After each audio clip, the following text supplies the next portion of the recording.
Hi everyone, in this video I'll teach you how to replace an image that you've created in the drawing function in Google Docs. Once you have your drawing inserted or image, simply go down here and click on the edit button and you should be taken back to the same editor as you were in before when you made this design.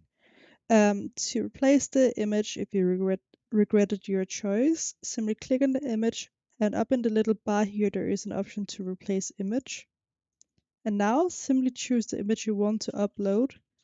I'm going to go with this one.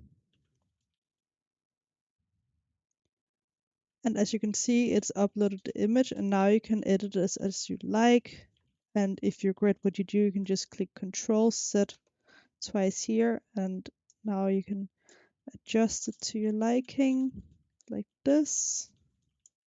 Right here. And once you're satisfied, simply just click Save and Close. And as you can see, everything is new and it's not the same image as before.